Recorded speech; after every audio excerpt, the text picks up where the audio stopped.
Surxondaryo viloyati hokimi Ulug'bek Qosimovning navbatdagi hududiy o'rganishlari Termiz shahridagi mavjud masalalar tahlilidan boshlandi. Dastlab shaharda jamoat transporti uchun avtobus bekatlarini tashkil etish va ularni zamonaviy talablar asosida jihozlash bo'yicha ishlab chiqilgan loyihalar ko'rib chiqildi. Aholiga qulaylik yaratish, shahar infratuzilmasini takomillashtirish hamda jamoat transporti xizmatlari sifatini oshirish masalalariga alohida e'tibor qaratildi.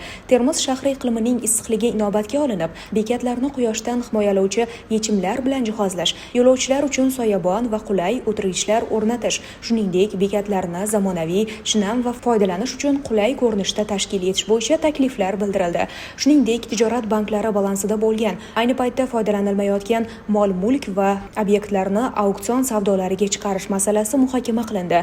Respublika tijorat banklarining mas'ul vakillari ishtirokida loyihalar taqdimoti o'tkazilib, ularning iqtisodiy samaradorligi, amaliy ahamiyati va shahar rivojiga ta'siri atroflicha tahlil qilindi. Shundan so'ng o'rganishlar Angor tumanida davom ettirildi. Prezident mahallalariga aylantirilayotgan Ilg'or va Bahor mahallalarida amalga oshirilayotgan bunyodkorlik ishlari, aholi xonadonlarida tomorqadan samarali foydalanish tajribalari bilan tanishildi.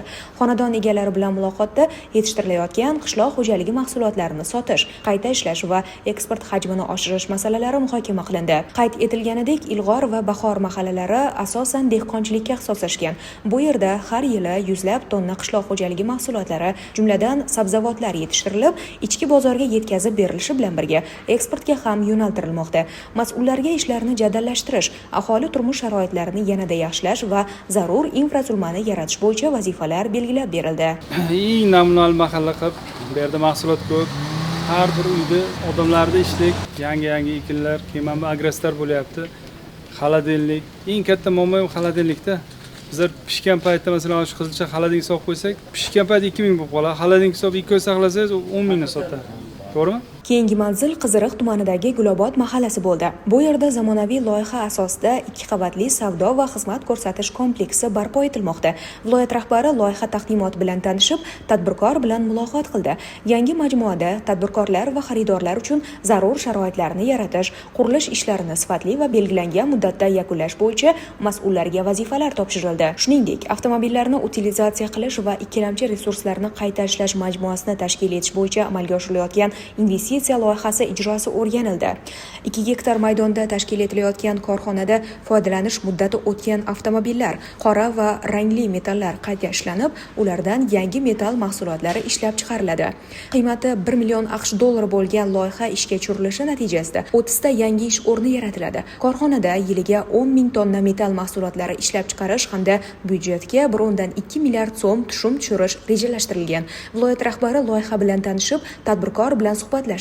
Loyihani belgilangan muddatda ishga tushirish va mavjud masalalarni tezkor hal etish bo'yicha mas'ullarga topshiriqlar berildi. Qiziriq tumanidagi o'rganishlar davomida Takiota ziyoratgohida turizm va xizmat ko'rsatish sohasida amalga oshirilayotgan ishlar ham ko'zdan kechirildi. Shuningdek, chiqindilarni qayta ishlash bo'yicha yana bir istiqbolli loyiha bilan tanishildi. Qiymati 400 ming AQSh dollari bo'lgan loyihaning yillik ishlab chiqarish quvvati 1.4 ming tonnani tashkil etadi. Loyiha to'liq quvvatda ishga tushgach, yiliga byudjetga 2 milliard so'm tushum tushishi va yangi daromadli ish o'rinlari yaratilishi kutilmoqda. Mazkur loyiha viloyatda chiqindilarni qayta ishlash yo'nalishidagi yirik loyihalarning ikkinchisi sifatida ahamiyatga ega. Kayfiyatlar zo'rmi? Qahramon rais qanday? Oylikni beryapti? Vaqtida. Sizlarga rahmat. Ko'p rayonlar yo'q qilardi mashinalarda. Qaramay qo'ydi. Qahramon aka mana shu yo'qdan bilasizlar, dabdalaydi. Shu hamma mana shu komanda to'da bo'lib ishlab mana shu sekin rivojlantirib kelyapti. Bayram yaxshi o'tsin, yangi korxona muborak bo'lsin. Ishlarga rivoj, eng katta savob ishni sizlar qilasiz. Mahallalar top-toza tursa, odamlar kayfiyat zo'r bo'ladimi? Uydan chiqqan musullar joy-joyda ketaversa, eng zo'ri qayta ishlayveradi. Ko'chaga to'kib yormaymiz. Viloyat rahbari o'rganishlarni Bandixon tumanida davom ettirib, hududda amalga oshirilayotgan loyihalar bilan tanishdi. Har bir loyihaning ahamiyati va natijadorligi yuzasidan mas'ullarning axboroti tinglandi. Shu yerning o'zida aholi bilan muloqot qilinib, ularning murojaat va takliflari tinglandi. Ko'tarilgan masalalarni hal etish bo'yicha mas'ullarga aniq vazifalar yuklatildi. Shundan so'ng Paxtakor mahallasida yashovchi Feruza Jumayevaning xonadoniga borildi. Birinchi guruh nogironligi bo'lgan fuqaroning ta'mirtalab holdagi xonadoni Yashil xonadon dasturi hamda tuman hokimligining moliyaviy ko'magi asosida zamonaviy tarzda ta'mirlanib, zarur jihozlar bilan ta'minlangan. Viloyat rahbari xonadon sohibasi bilan suhbatlashib, yaratilgan sharoitlar bilan tanishdi. Opa, qachon bu kasalga yo'liqdingiz? Ya Xudo o'zi shifo bersin, opa, sog' bo'lib keting shu farzandlar baxtiga. Prezidentimiz qarang, mana ijtimoiy himoya degan agentlik tuzgan. Uylar zo'r bo'ldimi? Ha, zo'r bo'ldi. Ha, qizim? Isming nima? Isming nima? Diyora, uylaring qanday bo'ldi? Chiroyli bo'ldimi? Chiroyli bo'ldi. Kim remont qilib berdi? Prezident buvamizga rahmat de, maylimi? Prezident buvamiz puliga uylaring remont qilib berdi. Dadang sal mazasi yo'q ekan, ayang kasal bo'libdi.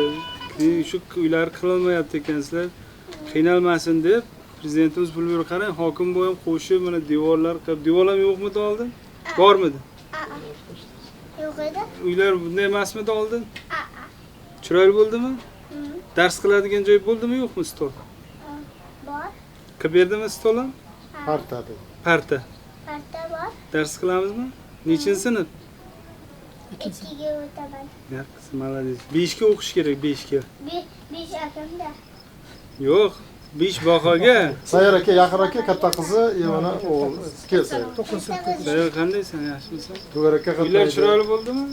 Mol bormi, mollaringiz? Molga endi hokim yordamchisiga aytib 5% kredit asosida bolani seroq foiz bermoqchimiz. emas, bitta hozir begalga biz mana hokim bo'shuncha yordam beribdi, biz nomimizdan shu bolani seroq olib bersin. Xo'p, yordam bo'ladi ham shu bilan mana Makka bor ekan. Yemi bor ekan. Bu sigirni ham sog'ib, bular ertalab maktabga ketguncha sutini ichib, beshta qaymoq sotib daromad bo'ladi. Bu tarafga qarata, bu yoqqa ko'chaga qarata berasizdan.